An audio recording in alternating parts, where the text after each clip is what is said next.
Hey everyone and welcome back. Does Pauper need a ban? Well, recently people started discussing again if Pauper needs to ban something or not. And in my opinion, it's still too early.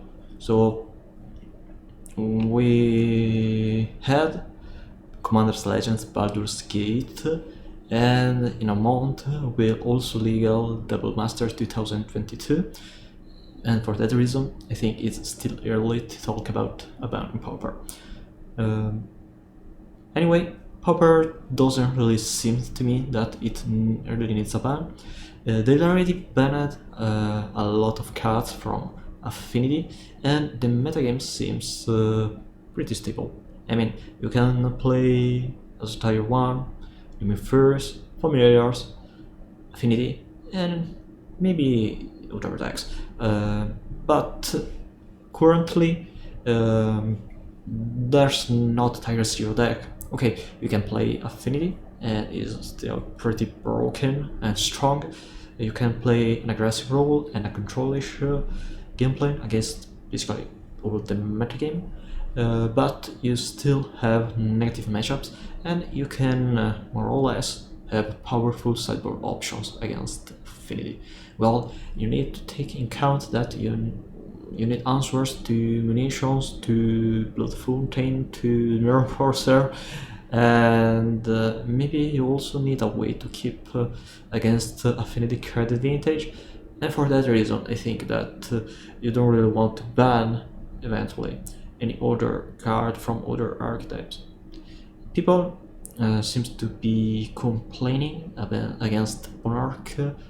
In my opinion, if you complain against Monarch, you should also be worried about another card, which is Ephemerate, because currently Ephemerate is still broken, and you can still play a powerful Ephemerate deck in form of Azuri's Familiar or in form of Jeskai Ephemerate. You can also try some more peculiar, like Esper Ephemerate or Bant Ephemerate, I'm not sure. But in my opinion, Ephemerate is still the broken card about the Ephemerate decks. Okay, if you ban Ephemerate, then you are cutting something which is the better version of Ghost Flicker, so those Ephemerate decks need to reverse back to be a Flicker deck. But we are discussing an Ephemerate ban only if we ban alongside cards like Torn of Black Rose, or as I already suggested in the previous year, just nerf the Monarch mechanic and don't let it work in 1 versus 1 format. Would be much better to let Monarch eventually initiative only for multiplayers format. But we're still discussing about Monarch and Ephemerate ban only if they eventually ban something else from Affinity. Well, taking aside for a moment the ban discussion, I think it's important first to focus on Commander's Legends Baldur's Gate, because probably we'll not be able to get how much this expansion will be eventually impactful on Pauper, because this set will be not released on Magical Line, but most of the cards from this set will be available via Treasure Chest, which means that the most broken cards will be not available because they aren't coded yet on the Magical Line code, which means the initiative cards, Kaku Artificer, and also most or all adventure creatures. So basically, this will be a really weird set for Pauper, because we will get, for example, Bridge Weapon, and also the other Mass Removal, which will be really great for Fairies. And I'll probably try Dimir Furies with the new mass board swipe, which can be pretty relevant against Boros Metacraft and against Boros Bully. An example, Boros Bully can counter a Fear Cannonade, a Black Fear Cannonade, by playing a Prismatic Strands or a Lumitrid Field, and you can also kill stuff like Seeker of the Way or Villain Took or Trouble Inspector with a single card.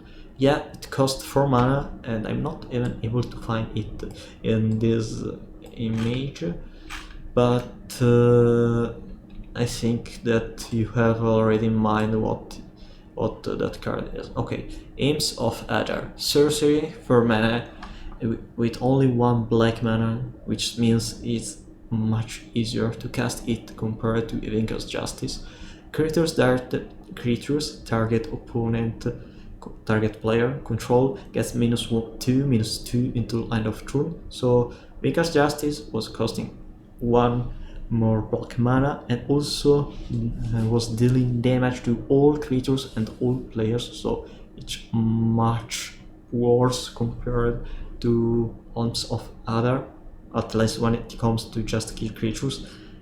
Vinka's Justice for a long time was also sort of win con in creatureless control decks with the Pristine Talisman, an example creatureless Teachings or Boards of Control, but right now the card is underperforming compared to the other board wipes in the format or other win cons.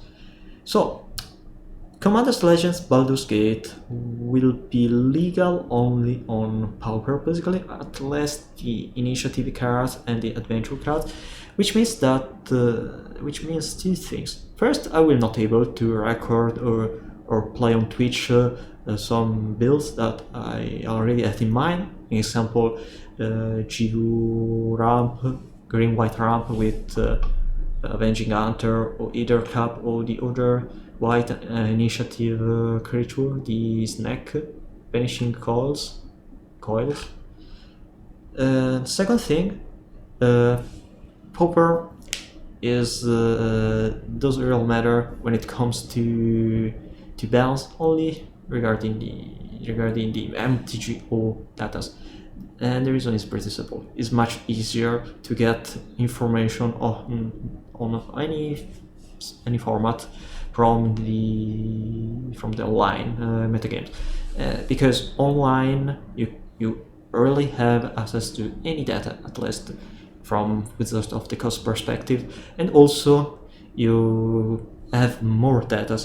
An example, if you play Pauper or any other format on your local game store, you mostly play 1 or 2 times per week.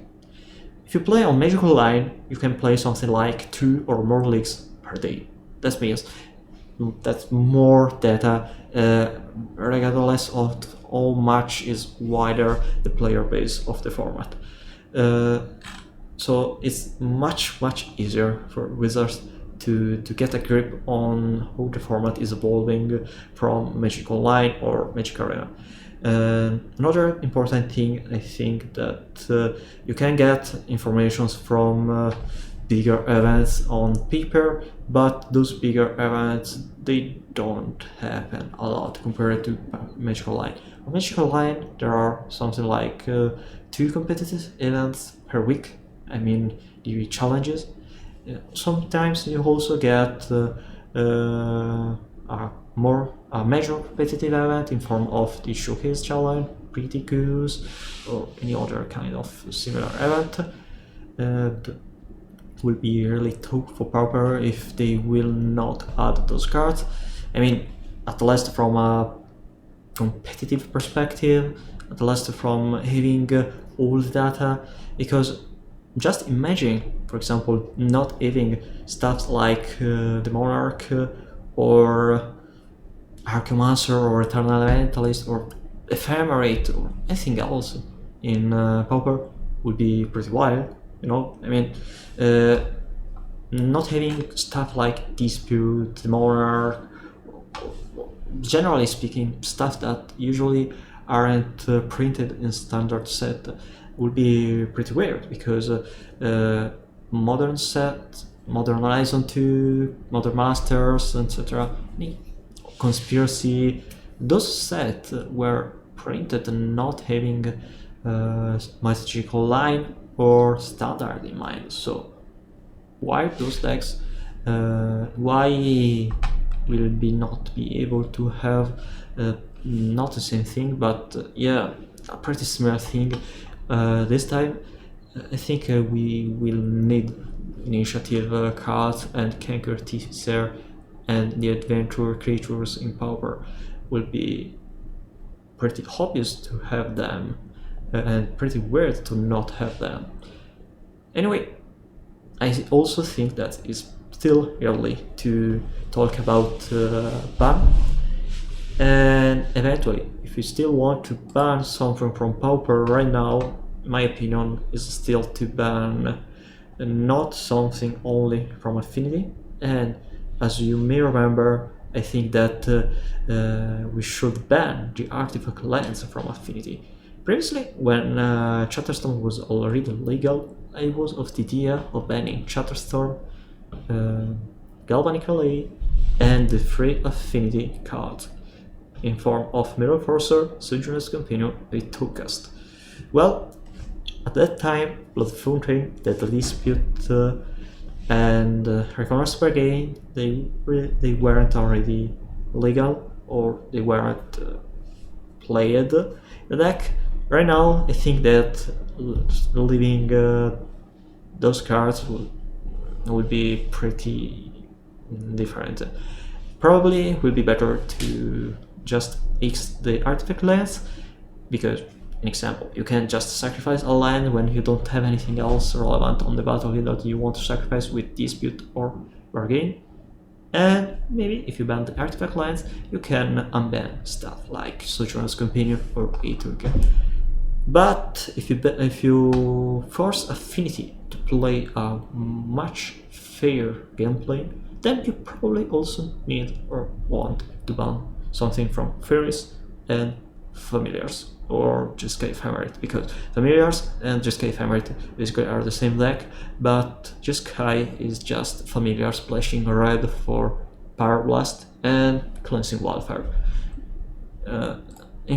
From Fairies, the most broken thing that you want to X is the Monarch, and I think that removing all the Monarch cards altogether from the format would be the wiser choice.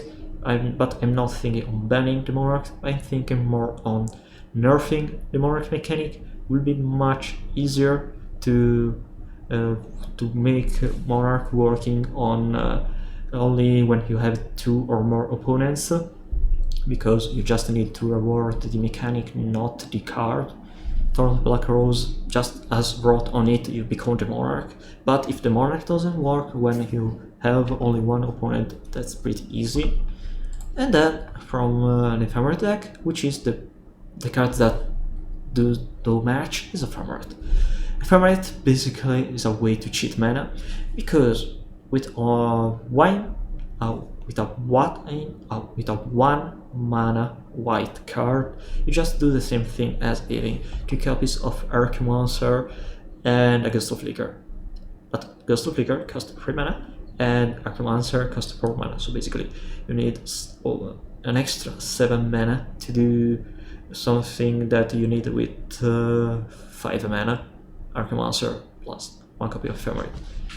And that's the reason why I think that having only 2 copies of Ephemerate in this deck is kind of bad. I mean, Ephemerate, you probably want to play 3 copies in a similar way you do with Jeskai. Also, compared to Jeskai, you also play Psychic Oracle or the Modern Age, and you can still blink more stuff compared to Jeskai. Also, you are more focused on your value, on your card advantage, so you maybe prefer to have 3 copies of Ephemerate and 2 copies of Flicker just to do your stuff. Well, you can also play only 2 Ephemerate and only 1 Ghost of Flicker and still be able to win, because you can also do more extra stuff, broken stuff. An example, Snuff Out if you play the basic swamp, which is kind of cheesy, probably. I'm not sure if it's the correct term to say that and just adding one card just to add Snuff Out seems kind of bad, but it still works regardless because Snuff Out is broken. Well, Snuff Out is broken and is also played in Fairies, but most times it's broken only when you are able to play Throne of the Black Rose or Ninja and use Snuff Out as a way to don't let your opponent steal your warning or block your Ninja. Yeah, I think we'll talk about everything. I mean, the metagame is still the same thing as it was when they banned Bunny Curley and Dishbot Evolved, so just wait for for Double Master 2022. Then maybe they will print something which will be at the same level of Ephemerate, Affinity, and Monarch, and we will get a shake on the metagame, in a similar way on when they printed the Cascade creatures in Commander Legends. The metagames also still feel pretty safe. I mean, you can play a Tier 1 deck, Palmeiras, Furious, or Affinity, but you still have other Tier 1 or Tier 2 strategies that can predate on it pretty easily. If you play Affinity, you can die to Boggles. If you play Familiars, you can die to Ponza. If you play first, you can die to Affinity, Boros, or whatever decks. So guys, thank you for watching and see you next week.